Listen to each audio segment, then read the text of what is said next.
Assalamualaikum warahmatullahi wabarakatuh. Perkenalkan, saya Maudatur Rohmah dari SMA Unggulan PPPT Al-Fatah Lamongan. Saya adalah calon guru penggerak angkatan 7 dari kelas 69 Kabupaten Lamongan. Izinkan saya dalam kesempatan kali ini memaparkan tugas 2.3.A.9, yakni aksi nyata modul 2.3 coaching untuk supervisi akademik. Perkenalkan, Bapak Agus Salim Mulyadi adalah fasilitator saya, sedangkan pendamping praktik saya adalah Ibu Nur Asmaiyah. Adapun rekan guru yang bertindak sebagai coachee adalah Ibu Farihatul Ummah, dan saya sendiri yang bertindak sebagai coach adalah Maudatur Rohmah. Adapun tahapan atau siklus supervisi akademik ada 3. Yang pertama adalah pra-observasi, yang kedua observasi, dan yang ketiga adalah pasca observasi. Adapun tahapan pra-observasi yakni pertemuan untuk melakukan percakapan yang membangun hubungan antara guru dan supervisor sebagai mitra dalam pengembangan kompetensi diri dari rekan guru atau coachee tersebut. Assalamualaikum Bu Ma. Waalaikumsalam Bu Ima. Terima kasih loh Bu Ma sudah menyediakan waktu menyempatkan untuk hadir di sini untuk ngobrol-ngobrol dengan saya. Sehat Bu? Alhamdulillah sangat sehat. Kabar keluarga juga baik-baik saja. Alhamdulillah sehat semua. Oke, jadi dalam pembicaraan kali ini seperti yang sudah saya sampaikan sebelumnya, bahwasanya ini adalah pembicaraan pra-observasi. Jadi setelah ini kan saya akan melakukan supervisi akademik di pelajarannya Bu Ma. Nah, sebelum pelaksanaan supervisi klinis itu memang kita harus melakukan pembicaraan pra-observasi terlebih dahulu. Jadi tujuan diadakannya pembicaraan pra-observasi ini itu adalah untuk memastikan bahwasanya saya dan Bu Uma itu mitra sejajar. Jadi bukan lantas kemudian saya menggurui Bu Uma, saya lebih pintar tentang sedang mengikuti guru penggerak, bukan gitu ya. Selain kita sebagai mitra tadi Bu Uma, jadi pembicaraan kita ini juga untuk saya menegaskan bahwasanya nanti ketika saya supervisi di kelas itu saya tidak akan mencari-cari kesalahan atau kekurangannya Bu Uma gitu ya, karena bukan itu tujuan dari supervisi klinis atau supervisi akademis itu, tetapi kita bersama-sama mencari potensi apa sih yang dimiliki oleh Bu Uma, yang dimiliki oleh anak-anak kita yang bisa semakin kita kembangkan, sehingga akhirnya Bu Uma itu bisa memberikan pembelajaran yang aman, nyaman, menyenangkan bagi anak-anak, tetapi tetap menantang apalagi untuk anak kita yang sudah SMA ini gitu. Jadi sekiranya Bu Uma bisa memahami ya tujuan dari Oke. Nah, oleh karena itu saya izin untuk melakukan supervisi klinis di kelasnya Bu Uma nantinya. Kesepakatan waktunya nanti kita ditentukan di belakang pembicaraan ini saja ya. Bu Uma mengajar mapel apa? Saya kimia. Ya. Nanti di kelas 10 apa 11? 11. Oke. Di kelas 11. Kalau boleh saya tahu tujuan pembelajaran dari kelasnya Bu Uma nantinya yang akan saya supervisi itu apa? Tujuan pembelajarannya itu menganalisis larutan penyangga. Oke. Larutan penyangga yang ada dalam tubuh makhluk hidup dan juga kegunaannya dalam kehidupan sehari-hari. Oke. Jadi untuk menganalisis larutan penyangga yang ada di dalam tubuh manusia juga makhluk hidup yang lain dalam kehidupan sehari-hari gitu ya.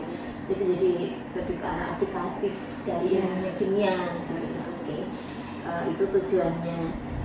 Nah, indikator apa Bu Uma atau ukuran apa yang Bu Uma pakai untuk menunjukkan bahwasanya tujuan pembelajaran yang ingin Bu Uma capai tadi sudah terlaksana atau tercapai dengan baik?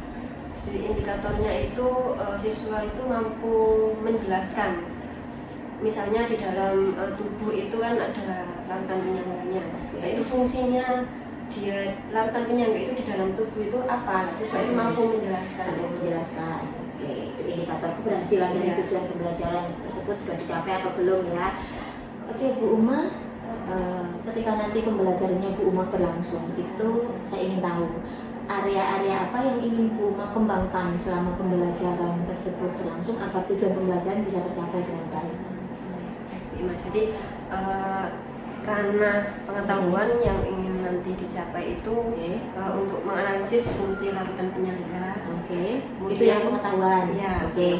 Kemudian yang keterampilannya itu menghasilkan produk dalam bentuk mungkin poster atau tulisan artikel atau PPT, PowerPoint seperti itu yang dihasilkan dari diskusi. Itu keterampilannya. Ya.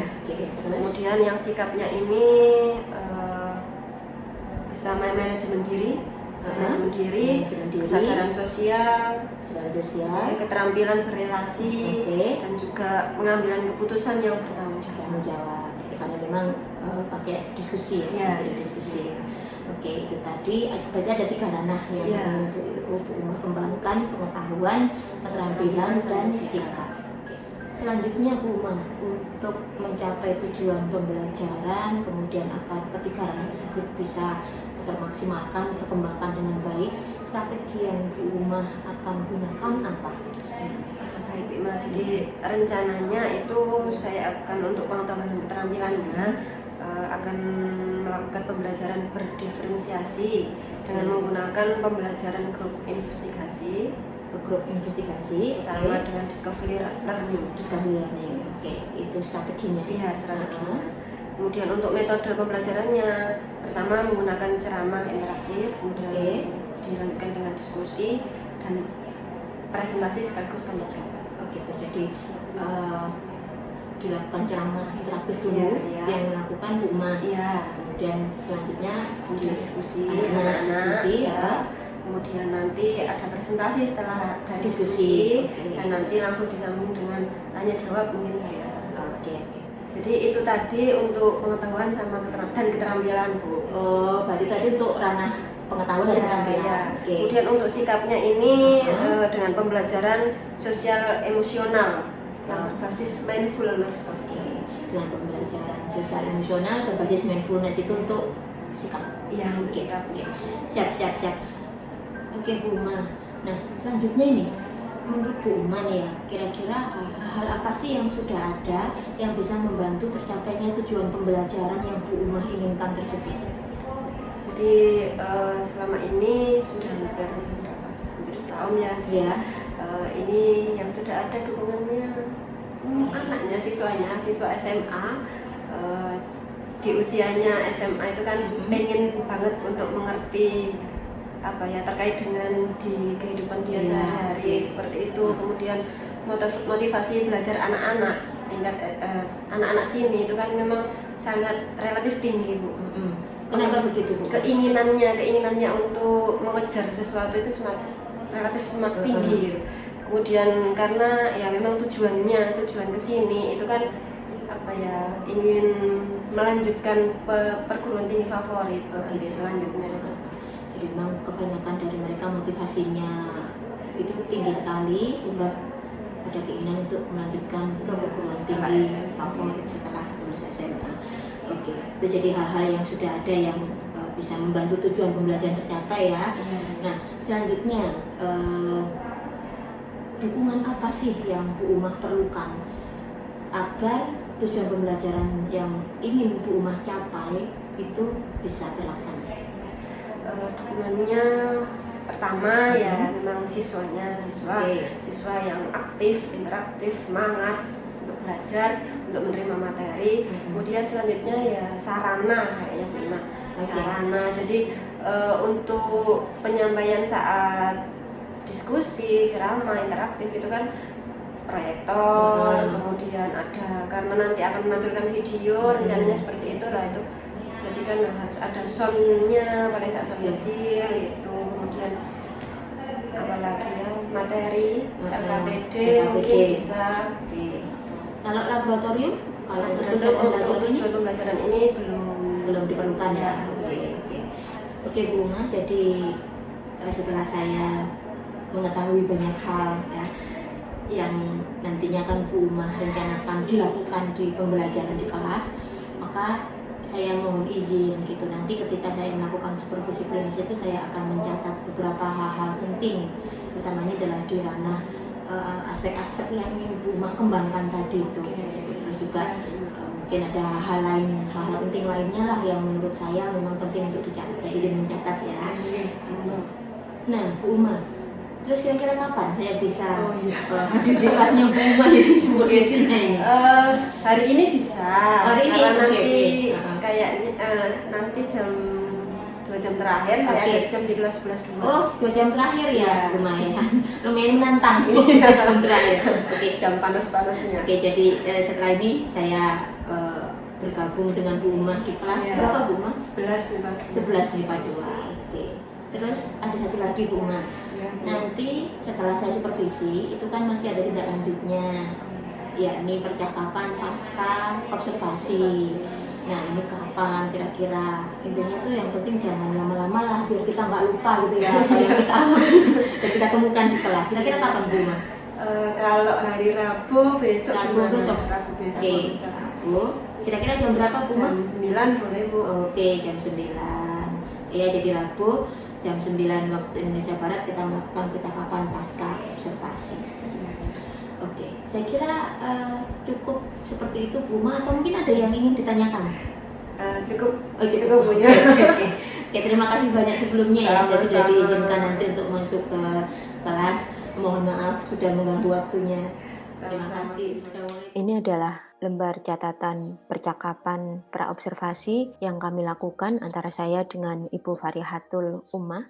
Untuk selanjutnya, setelah kami menyepakati waktu pelaksanaan supervisi di kelas atau tahapan observasi, maka saya menghadiri kelas Bu Ummah di kelas 11 MIPA 2 pada saat pelajaran kimia. Assalamualaikum warahmatullahi wabarakatuh. Waalaikumsalam warahmatullahi wabarakatuh. Gimana kabarnya siang hari ini? Semangat. Ada yang mungkin masih ngantuk-ngantuk karena cuacanya sangat panas? Aku lebih semangat kita mulai. Oke, sebelum kita mulai pembelajaran kita hari ini, marilah kita berdoa terlebih dahulu. Al-Fatihah. Soraya. Sakit. Sakit apa Soraya? Katakan. Apa yang bisa kalian syukuri untuk hari ini? Ayo Pak, tuliskan di selembar kertas kecil apa yang telah kalian syukuri untuk hari ini ya. Ini Bu, sudah Bu. Terima kasih Abi. Hari ini saya melihat di kelas ini juga saya bersyukur hari ini bisa tahajud dan subuh tepat waktu. Ya. Kemarin di pelajaran sebelumnya kita telah mempelajari gimana sih cara menghitung pH yang ada di dalam larutan, gitu kan ya? Aplikasinya adalah bagaimana menganalisis larutan penyangga dalam tubuh makhluk hidup dan kehidupan sehari-hari. Apa sih fungsi larutan penyangga itu? Ayo coba ada. Membantu tubuh manusia untuk mempertahankan pH meski diberi penambahan zat asam atau basa. Oke, baik, ada berarti sudah ada yang sedikit mungkin ada telah membaca sebelumnya ya persiapan untuk kita hari ini ya. Bagus, ada lebih kecil turun mendekati 1 dari mungkin pH-nya 3 gitu, nanti bisa terjadi kematian. Respirasi menghasilkan karbon dioksida sebagai produk limbah. Karbon dioksida larut dalam darah, di mana ia diambil oleh saudara merah dan diubah menjadi asam karbonat. Asam karbonat adalah asam lemak. Jika larut dalam air, maka akan terionisasi sebagian menjadi ion hidrogen dan anion karbonat. Terus nanti saya beri waktu 20 menit ya, 20 menit. Kemudian nanti yang sudah selesai bisa presentasikan.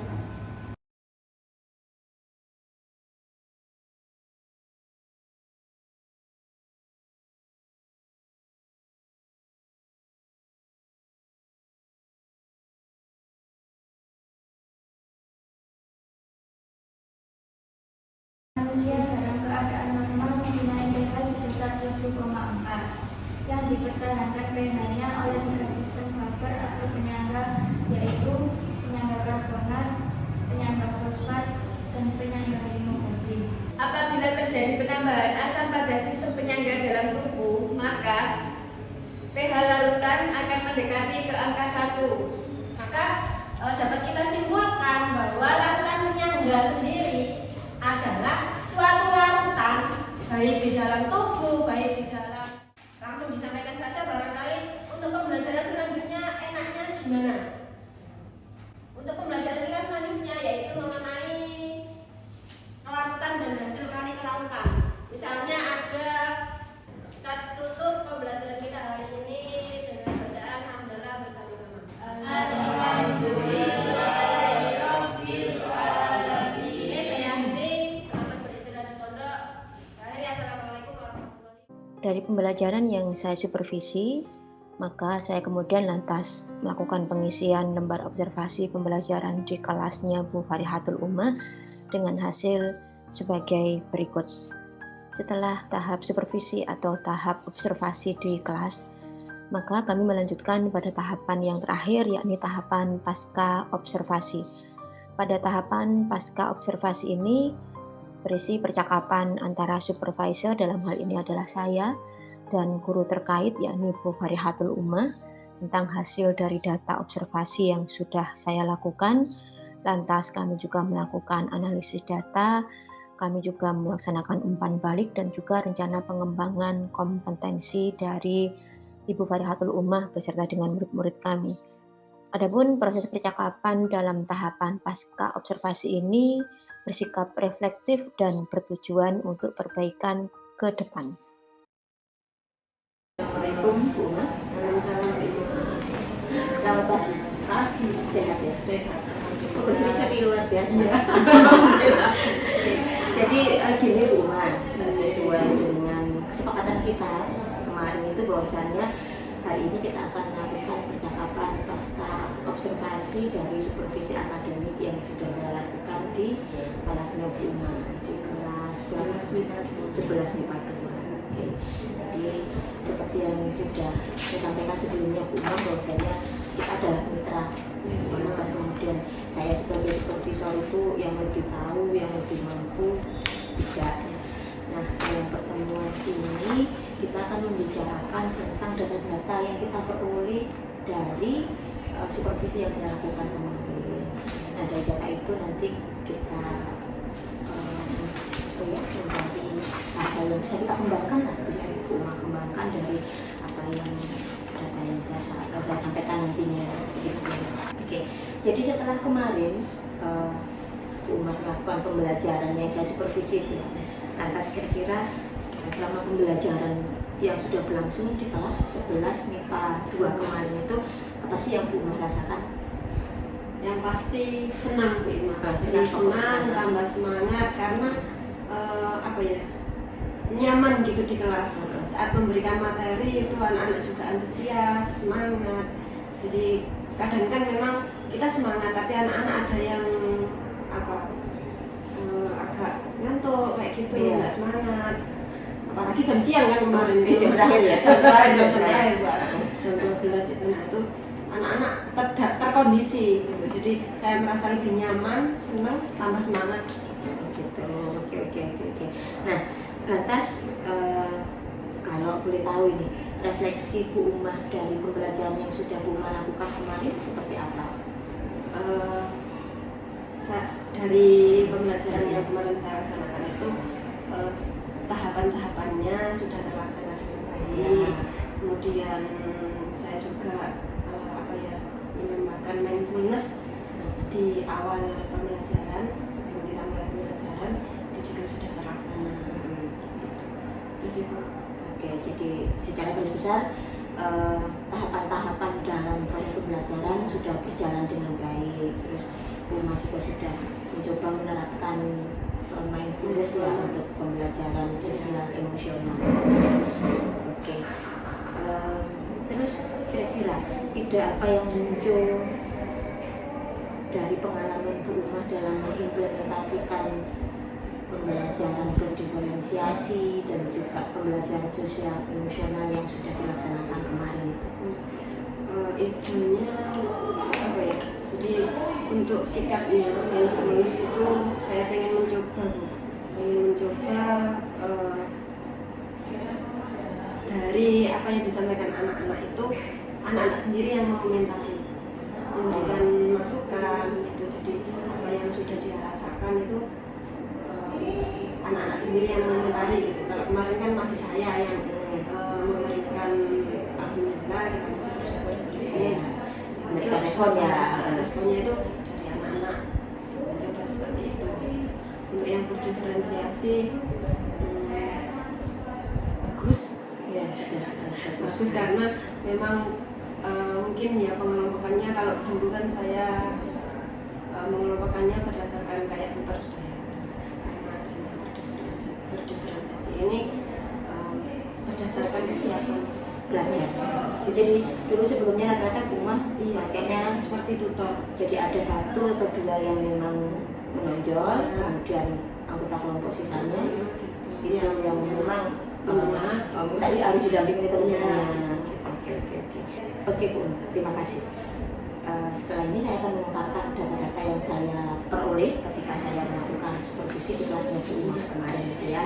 Jadi ada beberapa hal yang sudah saya catat. Yang pertama adalah terkait aspek dan strategi pengembangan pengetahuan dan keterampilan. Karena Bu Uma kemarin itu kan mengatakan meminta untuk 3 aspek yang akan dikembangkan, meliputi aspek pengetahuan, keterampilan dan sikap. Nah, maka kemarin saya juga ketika mensupervisi ya, memang saya fokusnya di situ sesuai dengan strategi juga yang strategi pembelajaran yang sudah sampaikan sebelumnya.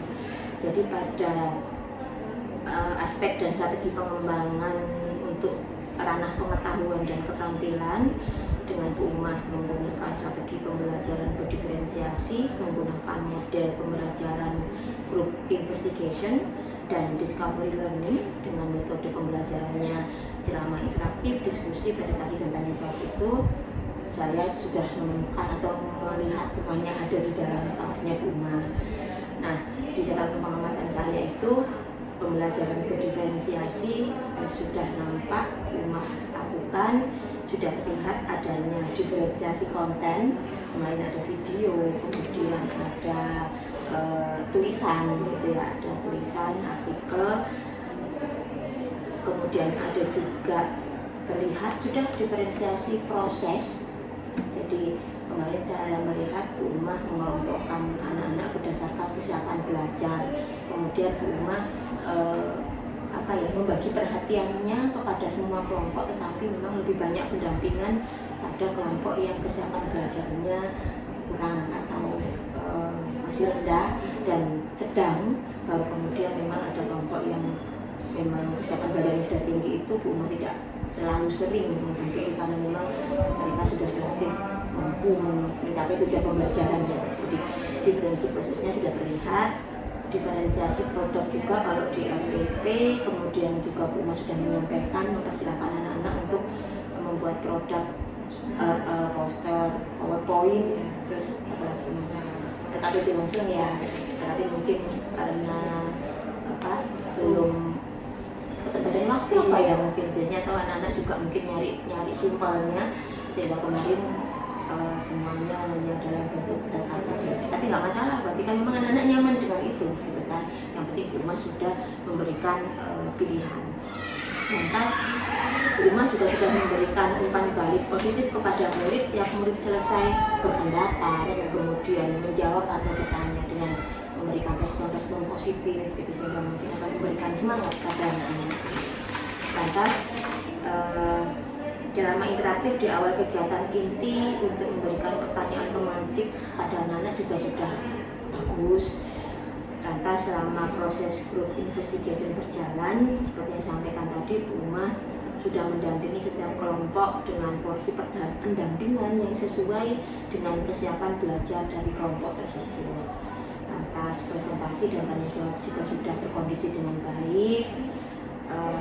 produk yang dipersilahkan untuk berdiferensiasi sesuai dengan minat dan bakatnya anak-anak juga sudah diberikan kesempatan meskipun hasilnya kemarin masih seragam yaitu KKPD yang saya perkirakan tadi bisa jadi karena keterbatasan waktu ya. Okay. Jadi mungkin kedepannya bisa seperti apa kira-kira? Nanti ya karena ini kan sebuah hal yang baru berdiferensiasi. Kalau dulu kan pasti ada yang lebih unggul di satu kelompok itu. Nah, untuk ini nanti kedepannya mempersiapkan ya, jadi benar-benar mengelola waktu dengan tepat, kemudian mempersiapkan anak-anak terkait dengan sarana yang dibawa seperti itu sehingga nanti kalau sudah terbiasa nanti saya pengen produknya berupa ini, nanti sudah terbiasa. Jadi salah satu kemungkinannya kemarin itu karena sarana prasarananya yang masih kurang lengkap di ada satu kelompok yang nggak bawa laptop. Iya. Kemudian terkait dengan aspek dan strategi pengembangan untuk sikap, Puma kemarin merencanakan mengembangkannya dengan pembelajaran sosial emosional berbasis mindfulness. Nah, sudah terlihat di kelas yang Puma ajar. Nah, catatan dari pengamatan saya adalah pembelajaran sosial emosional PSE berbasis mindfulness sudah terlihat di awal pembelajaran. Dengan kemarin Bu Umar meminta anak-anak untuk menuliskan apa yang mereka syukuri, apa yang mereka syukuri hari itu, kemudian Bu Umar yang memberikan respon akan rasa syukur tersebut. Selanjutnya ada beberapa catatan tambahan Bu Umar, gitu ya. Yang pertama, ketika panjenengan melakukan kesimpulan di menutup pembelajaran itu kemarin kesimpulannya masih Bu Umar rangkum tulisan ya. Jadi nanti kalau juga masih dalam bentuk lisan gitu. Nah, kalau itu akan lebih efektif jika kesimpulan yang diperoleh oleh anak-anak dan anak-anak itu dituliskan di papan tulis gitu. Bisa oleh anak-anak sendiri atau bisa oleh rumah yang tergantung dari hasil jawab. Iya. Lantas refleksi sudah dilakukan oleh Bu Umar di akhir pembelajaran. Namun mungkin perlu ditambah terkait perasaan mereka selama pembelajaran. Kita ada basis mindfulness ya. Jadi apakah mereka senang atau mereka bingung atau mereka apa perasaan mereka. Dan memang setiap murid kita menyampaikan perasaannya kita harus memvalidasi bahwasanya iya nggak apa-apa, perasaanmu itu nyata, perasaanmu itu benar. Sehingga juga upaya yang sudah mereka lakukan dalam pembelajaran tadi itu apa, ketika ada rintangannya apa, lantas upaya yang harus yang sudah mereka lakukan untuk mengatasi rintangan tadi apa. Kadang dengan itu murid menjadi iya sih benar ada rintangan tapi saya sudah berhasil kok, sudah berhasil melampauinya. Itu catatan yang saya peroleh kemarin ketika melakukan supervisi di kelasnya Bu Umar. Nah, Bu Umar setelah Bu Umar melakukan pembelajaran berdiferensiasi, kemudian pembelajaran sosial emosional. Setelah yang Bu Umar lakukan semua itu dan data-data yang sudah saya sampaikan tadi, gitu, apa yang sekarang menjadi pemahaman atau apa yang Bu Umar ketahui, Bu Umar pahami atau Bu Umar sadari sekarang? Ya memang itu Bu, tadi pembelajarannya apa ya, pembagian kelompok itu bagus Bu. Jadi dengan anak seperti itu maka dengan kesiapan belajar yang berbeda tiap kelompok itu menjadikan mereka apa ya, tidak minder, seperti itu, tidak minder, lebih apa ya, dalam satu kelompok itu kan karena kesiapannya sama, lebih sama-sama berjuang karena kesiapannya kan sama, beda dengan anak yang sudah ada yang paham, sudah ada yang belajar, kemudian yang lainnya belum, kan akhirnya ya manut sama yang lebih umum lagi. Iya.